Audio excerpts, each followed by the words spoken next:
Hey everybody, welcome back to the channel. It's Neil and the Range Monkey. We got Jake behind the camera who's going to come out and shoot here in a minute, but we are doing another recreation. Today's video is brought to us by Mantis. The Mantis family of products is integral to ASP staff building handgun and carbine skills and are your most economical and fastest path to improvement in your skills too. Whether you choose the X10, the Laser Academy, the Blackbeard, or use them all in concert, they will help your practice be more effective, efficient, and fun. Go check them out, pick up a unit, and thank them for sponsoring today's video. So Natalie, yes. Last one we did was, I think, a cell phone store. This one feels like another cell phone store, some sort of retail establishment in like a strip mall kind of thing.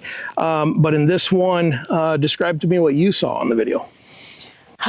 This one had a bit more chaos in it than the last one did, if you guys tuned in last week. But there was 2 armed robbers, and then there was 1 clerk, right? Yep.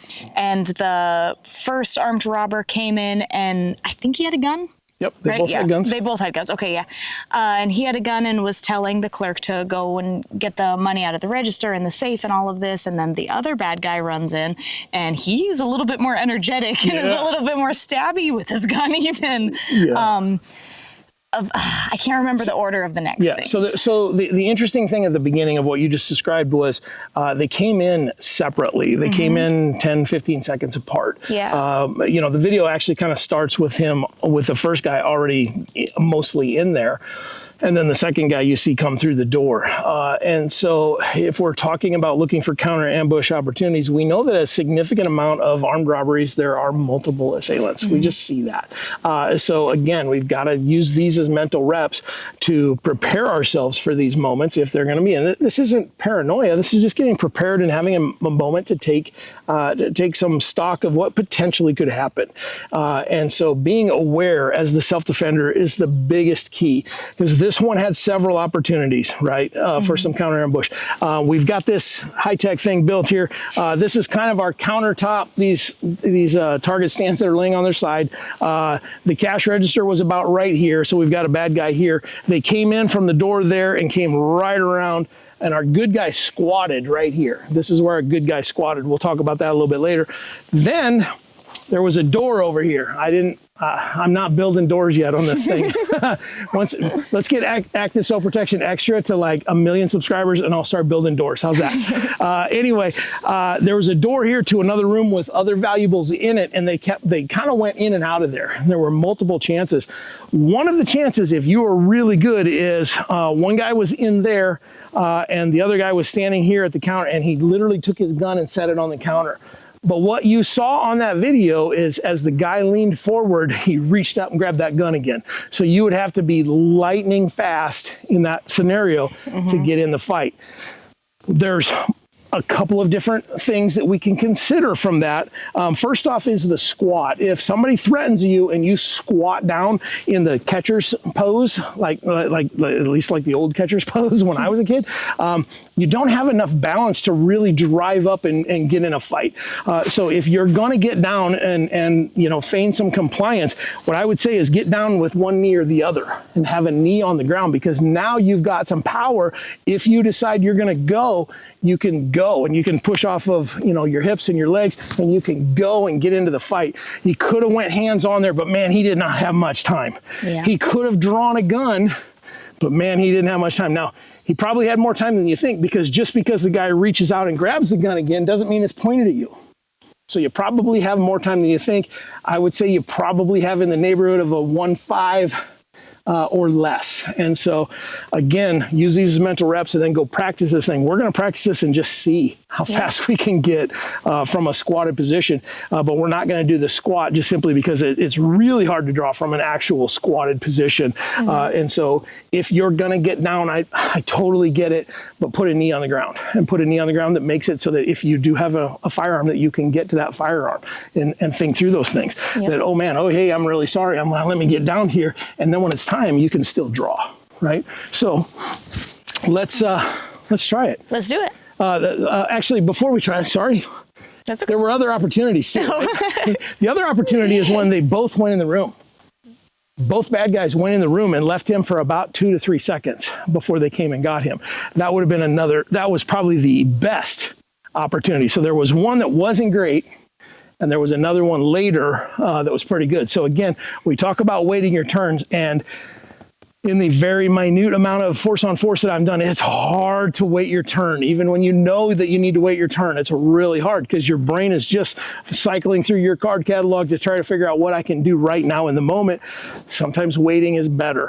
So giving them an opportunity. If you know there's stuff back there that's valuable, you can say, hey, there's stuff in the other room. And, you know, again, Lock. you got to be aware. You can't be the guy that's standing and staring at the ground or staring into the cash register.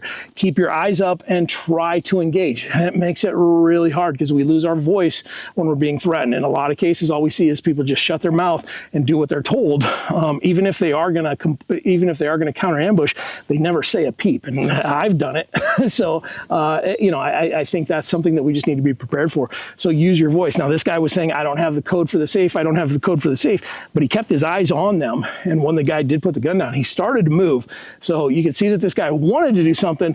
He just, I think he made the right call in not doing anything in that moment because there's another guy with a gun in the other room. And if you're in a hands-on fight, however, if he had had his own firearm, he potentially could have shot. So let's do the first problem first and then the second problem with them both in the room later. Okay, so from here, we've got the bad guy right here and our good guy that's being robbed takes a knee. And so from here, he squats. First off, I can't squat and get back up. And second off, I highly would recommend that you take a knee. So if you get down to a knee here, you can see that I've got my gun right here and I can still get to my gun and I can still talk to this guy and I can still feign compliance, right? But when he puts that gun down, and when he put the gun down, he was right beside him. So that isn't a far shot at all. So I'm going to move right up to him from here. Right now, the thing is we got to be careful, especially Natalie, because she's so much shorter, that we don't shoot over the berm. So I'm going to aim a little bit low here so I'm not shooting over my berm, because if I go into his chest, I'm basically hitting the top of the berm. So I'm going to aim low here, but I can do one of these. I don't have the code. I don't have the code. I don't have it. Now, once I've done that, this guy is either leaving or coming in, but from here I can turn and put one into him or 10 into him because I've got a bunch left. So I've got opportunity here to get both of them from this position. There was another door on this side where they could leave. So potentially when I shot guy one, guy two jets out. Let me holster up. Guy two jets out, but you have to be prepared because he had a gun too, and he might be winging shots. The nice thing is from down here, I've got some cover as he runs away, or at least concealment. It's probably not great cover, but I've got concealment because that counter is probably yay tall. I mean, I know that, you know, my target stands aren't that great, but but I think you can fill in the blanks there. But I can bang, bang, bang, bang, bang, or bang, bang, bang, and then watch him, and if he takes off, I can lay down. I can do whatever I want from this position. So, all right, Natalie, you ready? Yeah. So you're real close to him. Okay. So take your knee the way you're going to take your knee so that you can get your, okay? And see, this is another thing that you've got to think about is that if you're going to take a knee and still draw from it, this is why we do dry fire. Go do this in your house. Because if you got the wrong knee down, it's hard to draw. If you, typically you want to put your offside or your strong side knee down and your other side knee up. But you do you, because everybody's going to be a little different. So Natalie, just with your hands, no gun, aim at that thing. No gun? Yeah. Okay. So where are you going to hit if you go over the berm? If I go over the berm? Yeah. To go over the berm, you got to be about right here. Yeah. So you're going to aim at my spot or lower. Yeah. That's your point of aim. We're just doing that to be safe here because I don't want letters from the neighbors. All right. So, all right. So, Natalie, when you're ready, you're doing the I don't have the code, I don't have the code, I don't have the code. And I'm going to give you a beep. We're going to time you this time, okay? Okay. Yeah. So when you're ready, so start talking to him. All right. I don't have the code. I don't have the code. I can't help you today. I don't have the code. Ooh. All right. Go ahead and stand up. Holster up. Another thing to consider if you're practicing this, don't holster up when you're kneeling down. There's just too much chance of you pointing a gun at yourself, and we're not used to that. So get up, holster up safely so that you maintain safety. Natalie, your draw to first shot was a 1-3. Okay. Okay, so we know that he had the gun here. Once he put that gun down, that's when I threw the beep, right? You're right. So Okay. he would have had to grab that gun, turn, get a finger on the trigger, and start shooting at you. You had probably 2 in him before he would have even got his finger on the gun. You know what I mean? That's good. Last shot was at a 4.32 on that guy, but you stayed in the moment. And I think what we struggle with in practice sometimes is when we're given scenario issues, we take care of the one and we forget about the rest, right? And so you took care of him as well with another really good shot. So Good. good timing, good job, good counter ambush. Jake, okay. How many times are you gonna shoot these guys? All of them. Okay. All of them. All right, so you're gonna take a knee from right there. Now, with just your hands, kind of get an idea of where you're over the berm. So if you go much higher than that, you're gonna be over the berm. So stay chest and down, okay? And again, we're recreating this thing. We would want to shoot high center chest if this is a real thing, but we've got the fakeness of the range, so we have to maintain our safety as well. So when you're ready, you start talking to him. I'm going to give you a beep. Remember, Natalie did a 1-3. No pressure.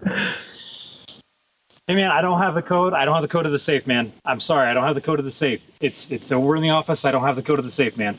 I just I Give me the code. Give me the code. can't help you. I need the code. I don't know where the code is. Oh, Okay, go ahead and stand up. All right. Now, I did that to you on purpose. Okay, so come here. So this is all we got to do is take a lesson out of this, right? So are we cutting our heads off on the? No. Okay, so all we got to do is take a lesson from this. So I overload you with, I started playing him. And all of a sudden you started talking to him and then I gave you the beep. So all you had was him in your mind. And you're like, oh, and I got to throw at that guy. So again, we see this over and over. And when we do stuff in our classes, we may put a second bad guy in a scenario and people forget about him or just, they tune out. They tune out their vision. They tune out their voice. They just kind of forget about that because this is a real deadly threat right over you, hovering over you with a gun, and he just put the gun down, boom, we're going to go. And so you've got to make these decisions. You've got to do these. So you were a 1-6 starter for a shot. You gave him a bunch and then with 18 split. So you did good shooting over here. The last shot was a 5.70 so with the O.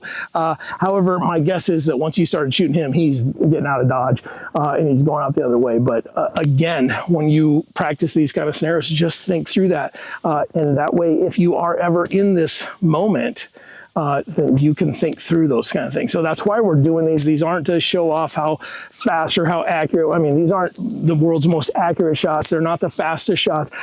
These are pretty average shots of people that do a fair amount of work. And none of us dry fire as much as we want. I know one person that dry fires a ton, and even he will tell me he doesn't dry fire as much as he wants.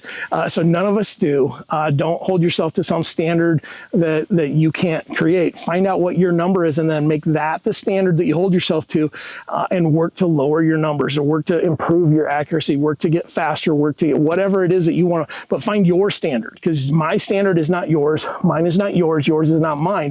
But if you go out to the range and can figure out how fast you can do these kind of things, that now you're setting a standard. When you go to the range to figure out how accurate you can do that, you're setting a standard, and now you can work to improve yourself. This isn't about being as good as Neil or as good as Jake or as good as Natalie. It's being as good as you can be, because you're worth defending and you need to be able to do it.